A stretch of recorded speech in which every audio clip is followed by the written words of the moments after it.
কোরআন আমাদেরকে আখিরাতে কিভাবে উপকৃত করতে পারে?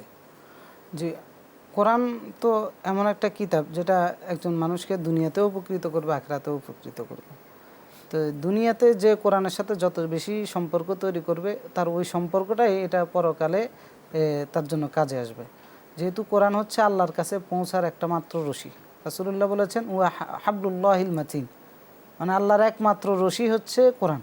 তরফাহু বিয়াইদিকুম ওয়া তরফাহু বিয়াদিল্লাহ, যার এক মাথা আল্লাহ তাআলা ধরে রেখেছেন, আরেক মাথা জমিনে ছেড়ে দিয়েছেন।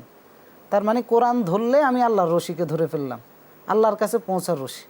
আর পরকালের একচ্ছত্র মালিক হচ্ছেন আল্লাহ তাআলা। সুতরাং আমি যদি এই কোরআনটা ধরতে পারি, তাহলে আমি আল্লাহর কাছে পৌঁছে যেতে পারি। তো পরকালের যত ধরনের সমস্যা আছে সব সমাধান হয়ে যাবে অটোমেটিকলি এটার মাধ্যমে। এরপরে আল্লাহ রাসূল সাল্লাল্লাহু আলাইহি ওয়াসাল্লাম বলেছেন, ইকরাউল কোরআন ফাইন্নাহু ইয়াশফি ইয়াউমাল কিয়ামা, অর্থাৎ কোরআন কিয়ামতের দিন সুপারিশ করবে তার তেলাওয়াতকারীর জন্য।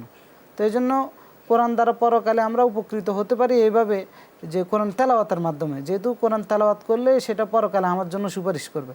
আর সিয়াম ওয়াল কোরআন ইয়াশফিআনি, অর্থাৎ সিয়াম এবং কোরআন দুইটাই এই মাসে কিন্তু আলহামদুলিল্লাহ, মানে সিয়ামের মাস, এরপরে আবার কোরআন তেলাওয়াতের মাস, কোরআনের মাস। আর এই দুইটাই রাসূলুল্লাহ বলেছেন কিয়ামতের ময়দানে এটার যে সিয়াম পালন করবে এবং কোরআন তেলাওয়াত করবে তার জন্য সুপারিশ করবে। তো সুতরাং এই মাসটাতে বেশি বেশি কোরআনের সাথে সম্পর্ক রাখার মাধ্যমে পরকালেও আমরা উপকৃত হতে জি পারি। মোহতারাম, আপনাদের দুজনকে আজকের অনুষ্ঠানে সময় দেওয়ার জন্য আন্তরিক ধন্যবাদ এবং কৃতজ্ঞ আমরা।